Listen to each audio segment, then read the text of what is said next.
Welcome back to the channel co-creators. It's Mystic Rain, your resident internet psychic medium and spiritual advisor. And today, I have a lot of explaining to do.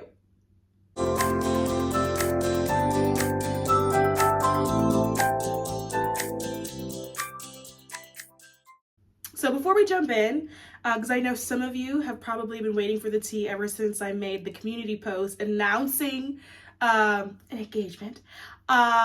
If you would like to have a spiritual hour with me, click the link in the description box below. If you would like to get a birth chart report or your astrology report, click the links in the description box below. Also, before we jump in, I wanted to do a quick show and tell, okay? I promise I'll get to the goods, but YouTube was so nice and they sent me a gift. Like, you guys, do you understand how wild it is to get a DM from YouTube? I swear to God, I was like, someone hacked their page. I was like, there's no way these people are trying to get in touch with me, but they were. And they gave me a gift for YouTube Tarot Day. And it was a deck of cards. And I'm not going to do a whole flip through because this deck is like pretty... You can see I already opened it. It was for dramatic effect. But you know, this deck is already pretty popular, so you probably have already seen it. But they gave me the Mystic Mondays tarot deck, which I thought was so sweet. And then they gave me this really cool mirror. And kind of this idea behind the mirror was like, as you're doing your healing and you're looking into all of your mirrors, evaluating yourself, use this one. Super cute. Kind of kitschy, but super cute. And then they made a YouTube tarot deck. So I will quickly show you this one. And then we'll get to the good stuff because I know you guys, that's probably why you're here. Probably like, Mr. Gray, I don't care about no deck. Like, I'm trying to understand what happened. You was gone and then you came back all happy and smiles. What's going on? Just really quick though, seriously. Because it was like the coolest thing ever. They did a majors deck, you guys. YouTube, see? They did a majors deck, and then they put all of their top, like, influencers in the deck, which I thought was cute. Is this backwards? I can't tell if it's mirrored, you guys, in the camera, because I'm looking at it in the camera, and the camera, it's backwards. I don't know if it's backwards for you guys. So, but you know, you get the point. So I thought it was super cute. And so I want to say thank you to YouTube for being so kind and also for noticing someone like me, because I don't know how I ended up on you guys' radar, but I'm grateful. So listen,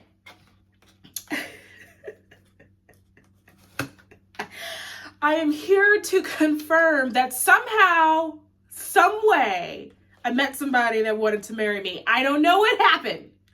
I don't know what happened, but I'm going to walk you guys through it, and you guys probably should pause and then go get a snack and then come back, because this is almost 2 years in the making in terms of like manifestation and like my love journey. And the reason why I'm sharing this with you guys, because I think, first of all, I thought hard about whether or not I even wanted to make this video.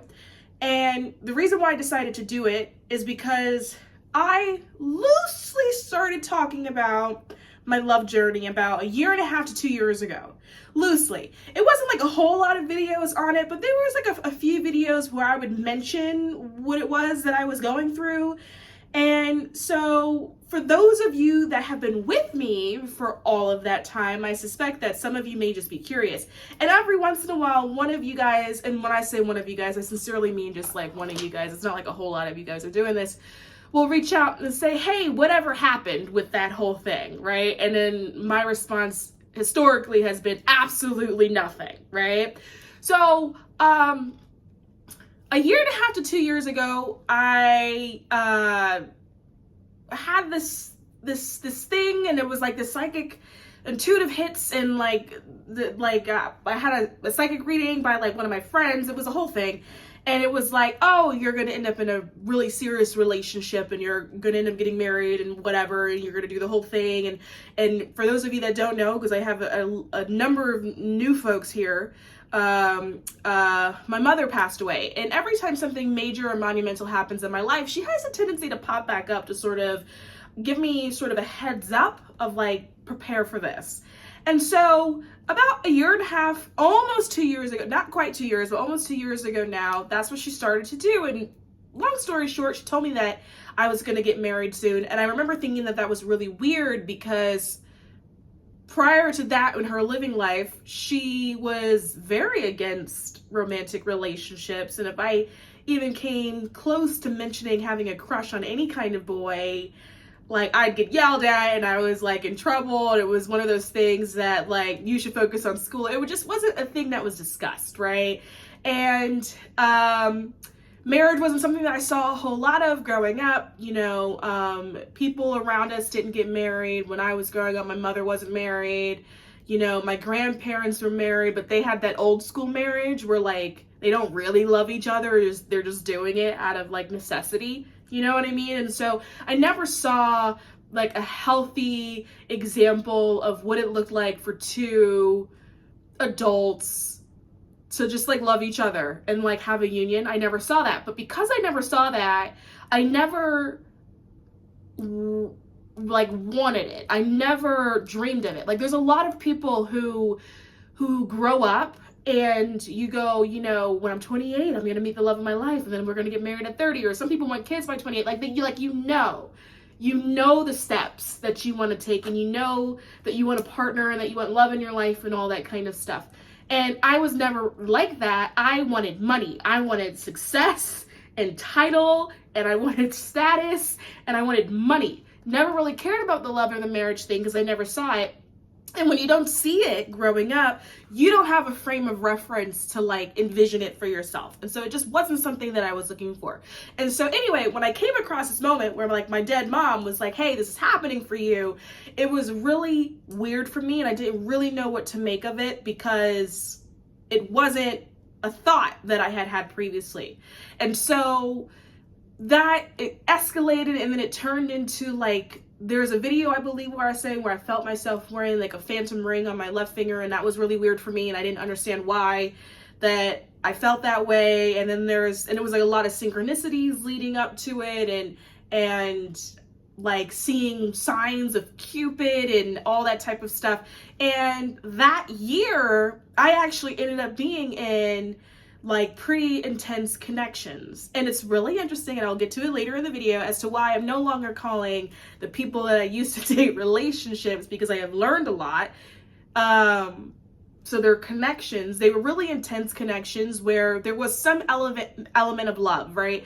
And this is another thing that I've learned, is that love manifests differently every time. And so there was some element of love there. Wasn't that I didn't love these people, wasn't that they didn't love me, you know, it was just clouded in insecurities and unhealed trauma, and so things didn't work out. And so I must have gone through that year about 3 of those connections. And I remember after that being really just sort of disheartened, because I was like, yo, like, this heifer told me that I was supposed to be getting married, and like, I'm bombing, right? And anyone that's like on this journey of love, it's so hard.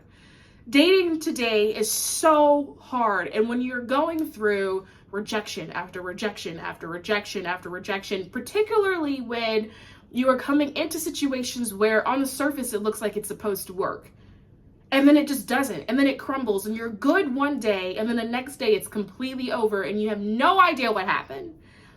Those are very discouraging and disheartening situations.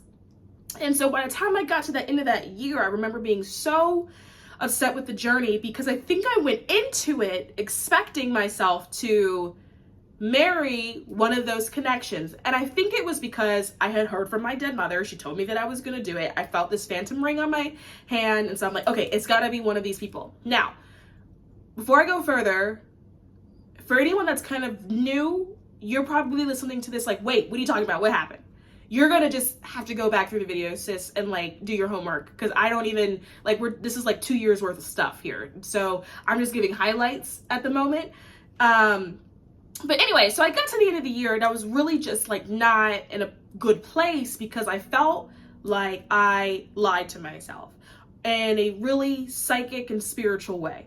In a really psychic and spiritual way, I thought that I had made the whole thing up. I thought that the whole thing was a dream, that maybe I misinterpreted a vision, that maybe I didn't see my dead mother. And I reached a point where I really started to second guess what I perceived my psychic abilities to be.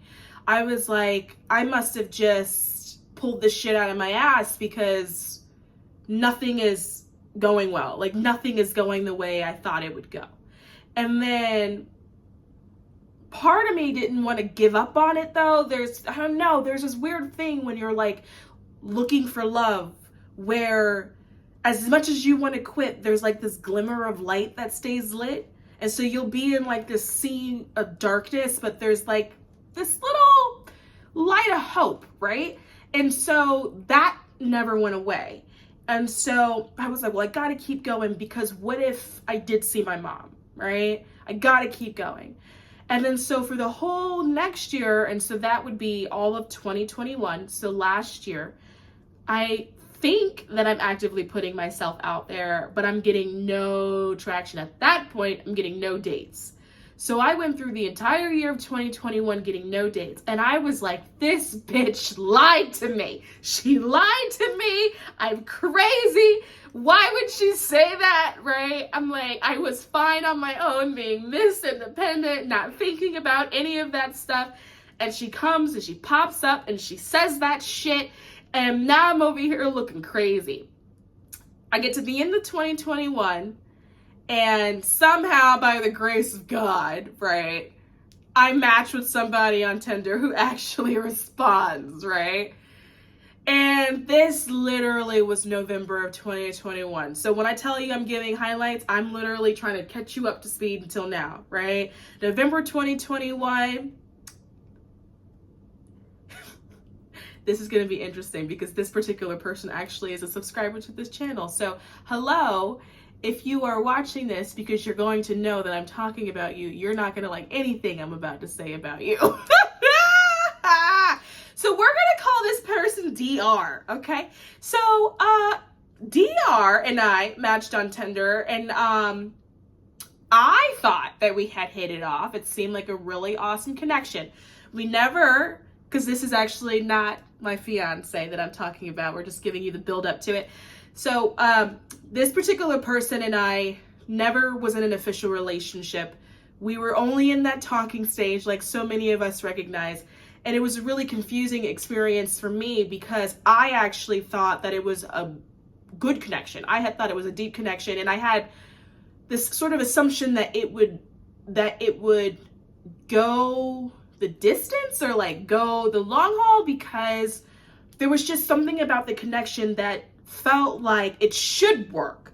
There was just something about it that, like, yeah, if you don't fuck that up, it'll work, right?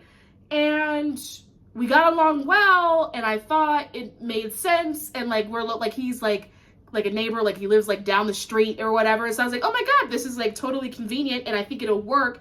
And I liked him, I thought he liked me, and then one day, somehow, I don't know what happened, still to this day, I ended up on his block list. We went from being super great to me being blocked. And so many of us know what that's like, right? I just got ghosted.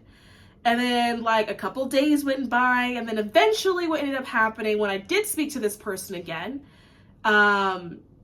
they were like crying and having a breakdown, and they said something to me that sent me into a spiral. And I'm going to share this with you because I feel that there are going to be people that can relate to this on some level, and maybe it'll help you get through whatever it is that you're processing right now, whether or not it's current pain or like previous pain or whatever. But what this person said to me was, hey, I thought I was falling in love with you, but I realized that I have no feelings for you.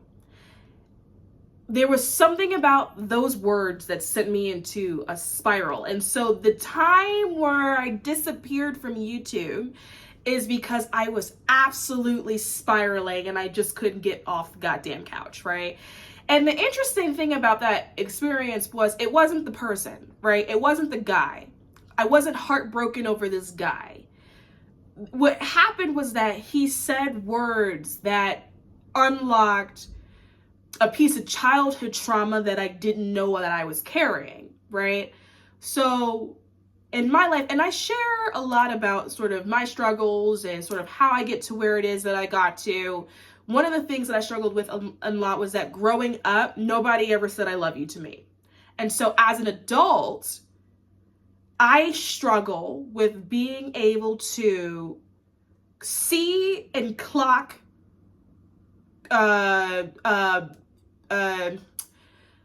signs of affection and also like signs of love. Like I struggle with identifying it when people are trying to show it to me, right? So like, you know, I never got an I love you from my father because he took off when I was a kid, right? So many of us have that story. And I can count on one hand the amount of times my mother said I love you and I'm proud of you before she died. The answer to that is 3. I have 3 memories the whole time of her life that I've known her before she died where I ever heard any of those words. And so I don't know how to identify it in other people. And so even when people say, I do love you, sometimes I'm like, really? Because I don't know how to identify any of your other behaviors or your actions, right? And so anyway, you go through life and you bury that kind of stuff. And so when he said those words to me, I thought I was falling in love with you, but I realized I have no feeling for you. What he did was pick every scab that I've ever had of feeling unloved. And it sent me into like this really dark spiral.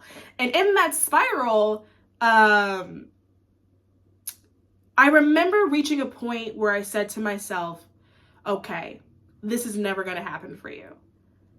If you could come across someone who thinks they're falling in love with you, but then decides that they don't love you, why do you think it'll ever be possible to be loved? And here's the thing. Saying that now, I realize that that's crazy.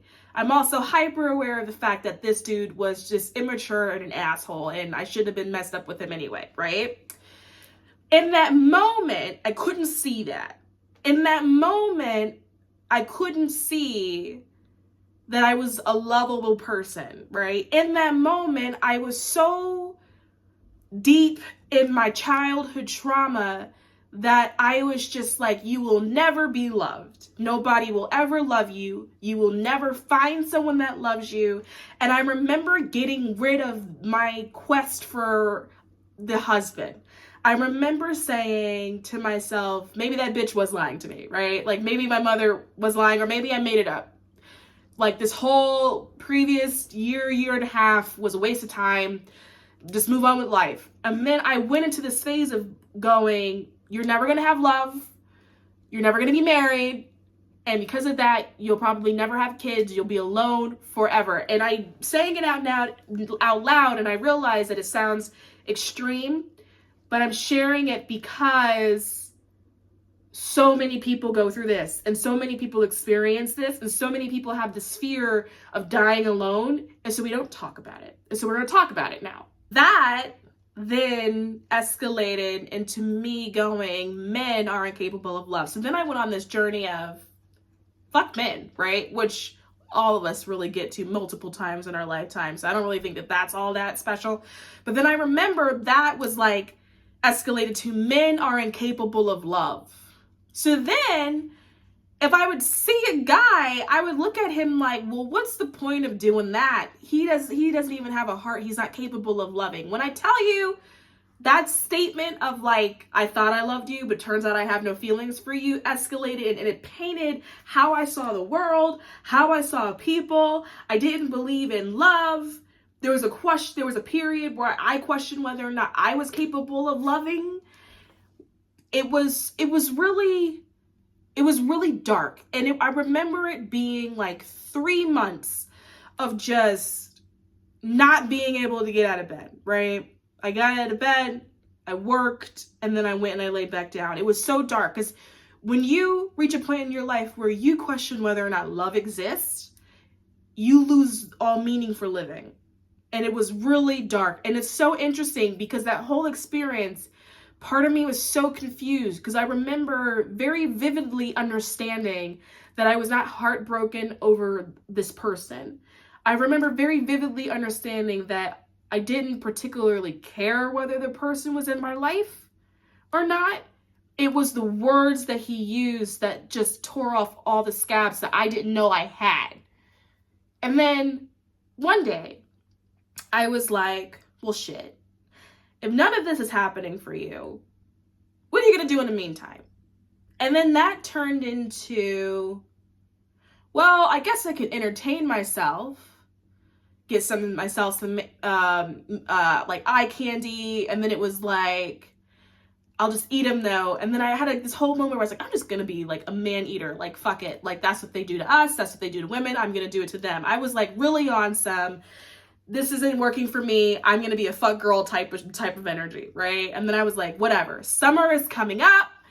I'm going to prepare hot girl summer. I'm going to get all of the big girl swimsuits. I'm going to be out there in the ocean with my belly hanging out, flirting with somebody's son. That is the way I'm going to do it. And then after that son, I want another son and then another son. I was really on some toxic shit. Like really like it was, I don't know what, something in the mind was ticking. Okay.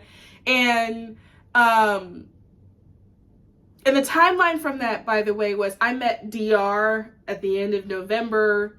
Everything popped off in December. And then it was January, February, March of darkness.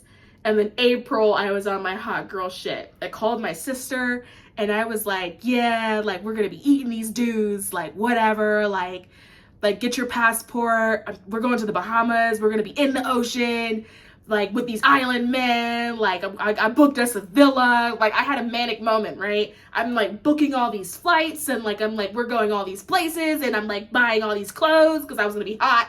I was trying to be a hot girl and I was like, whatever. Cause like, fuck them. And like, I'm no longer pursuing love. I'm just doing me, right? Like, yeah.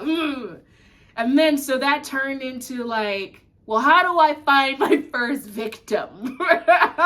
Tinder. Where else do you go to meet somebody? Anyway, so I'm on Tinder, no luck, right? And I was on Tinder for about a week of no luck. And then this is when things got juicy. Every night, my mother, that heifer, would pop up in my dreams and just lurk. And she did that for a week straight, to the point where like I noticed she was in there. And so eventually I was like, I wonder what she has to say. And then I think it was the 7th day, I was awake in my kitchen in the fridge looking for something to eat. And then she popped up in the kitchen and was like, hey, I think you should know you're going to meet somebody. And at this point, I'm sick of her, right? So I'm like, okay, like, and what is that? Duchess, we're getting to the good part. Please stop. Duchess, this is the climax of the story. I'm like, okay, what does that mean? Right? Like that, like, you've said this before and you've sent me into a hole. Like, what are you talking about? She's like, I'm just saying, I think you're going to dig them. Just, And I was like, okay, in what way? And then she said, I'm not going to tell you because if I tell you, you're going to overthink it. And I was like, whatever. And then I shut the fridge door. And then I was like, I don't like anything in here. I'm just going to order Chinese food. So I ordered Chinese food for delivery. The food came. Every time I get Chinese food, I always open the fortune cookie first. I opened it first and the fortune said, someone in your family is getting married in the near future. And I was like, okay, whatever. And I tossed the fortune. Anyway, ate my food. Later that night, I sat down, I swiped. I saw this guy and I was like, oh, he cute. But didn't think anything of it. Also assumed that he wouldn't swipe back on me. But then I was like, he's cute, so he can go to the right on account of being cute. Anyway, no match. So I was like, all right, whatever. Later that night, I look at my phone. There's a notification. There's a match and then a hello from that guy. Anyway, me and that guy had a whirlwind romance. Fell in love. And then now we're engaged. And the crazy thing about that is a whole lot of time didn't pass before the moment of meeting and then the moment of being engaged. And the thing that shocked me the most, because it was a really short period of time, right? Met in April and then engaged in July. And the craziest thing about the whole thing was that the whole way through, everyone was super supportive. His family knows, my family knows, you know, like my family's met him. We've all been on vacation together, in a family vacation. They think he's great. And that was the first time in my life where the people around me actually approved of the person that I was with. It was a situation where there was zero resistance. Everything moved really, really smoothly. You know, so often you'll date somebody and then you'll tell your friend about them. And then your friend goes, meh. And you're like, what? This person is so great. And your friend's like, meh. And none of that happened. At least not to my face, right? And so it was support the whole way through in terms of making sure we ended up together. People in my life that are usually incredibly critical were telling me to lighten up and were telling me to be open to the process. And I was like, wait a minute, what are you guys talking about? And anyway, what I've learned since then is that, one, I am grateful for DR, the person that sent me into that spiral. And the reason why I'm grateful for that person is because if I hadn't experienced someone that was such an asshole, I wouldn't have been able to recognize a good man when I saw them.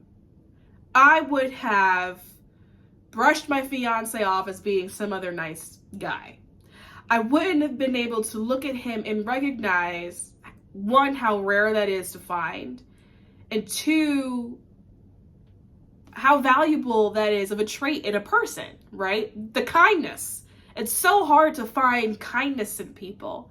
If it wasn't for DR, I don't think I would have ended up with my fiance. If DR held on to me and didn't ghost me when he did, I wouldn't have been acting like a maniac on Tinder. I wouldn't have gotten to the point where we swiped. I wouldn't have even seen it in the first place. I wouldn't have seen his profile in the first place. We would have never crossed paths. And so to DR, I would say thank you for not holding the space in my life and freeing up that space so I can actually come across someone who would just love me for me, and someone who wasn't afraid to commit or just be with me without all of these extra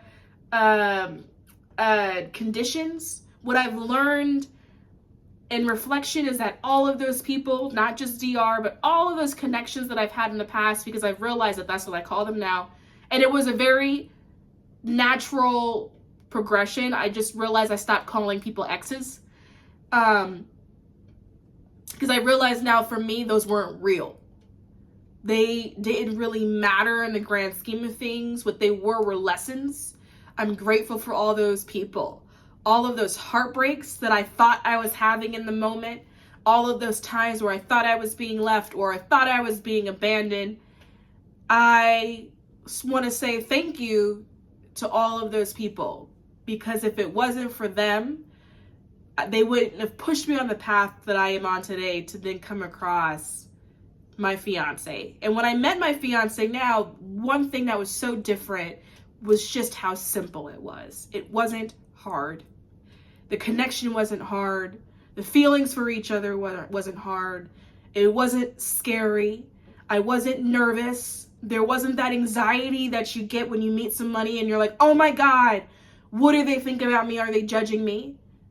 It was smooth, it was effortless, and it just flowed. And what I understand now is that those connections were just blips of time. And that those heartbreaks, for me, don't matter anymore. All of those memories, since getting engaged, have faded into the distance. It's almost like it's a foggy dream. I don't even feel it or see it in my mind's eye the way that I used to see it. It feels so distant now because I realized that those things didn't marry. I also realized that my mother wasn't lying to me. So I got to apologize to the heifer, okay? It's only been about 1.5 years since she originally said those words to me. And obviously, when spirit is in that space, time doesn't exist. If you think about 1.5 years to a spirit and spirit's concept of time, that's actually quite soon, right? 1.5 years felt like a long time because I didn't understand what was going on in the moment. But now that I have met that meeting point that I was supposed to get to, I go, oh, that wasn't so bad. You were right. She was right. She didn't mean that I was going to end up with the first one I just saw. Duchess, what the hell are you doing? Yeah, so she was serious. I was going to get married. What she didn't say was that I was going to marry the first guy I saw. That was my mistake. I took it too literal. I took it too literal. Yeah, that's not what she meant. It's funny now being on the other end of it, but I took it, that's not what she meant. But the funniest thing is, now that I have met my person, spirit is very loud now. For example, when he proposed, after I said yes, I heard a bunch of cheering. And then I saw my mom standing there smirking, like, I tried to tell you, right? And so I was like, oh, so it's this one. This is the one you were talking about. And so, yeah, but that's what I've been up to, you guys. You know, those are the highlights of the story. Of course, there's so many more details in there, but that would make for way too many videos. And, you know, I wanted to give you an update on my absence and what was going on. Child, I was going crazy. I'm starting to get my mental health back now for obvious reasons. But I was going crazy. That was what was happening. And to my fiance, who I'm sure is watching this video, because he's also a subscriber, I love you very much. And I thank you very much for coming into my life. So that's going to bring us to the end of this video, guys. As always, if you like what you see, please subscribe to this channel. And I will see you all soon.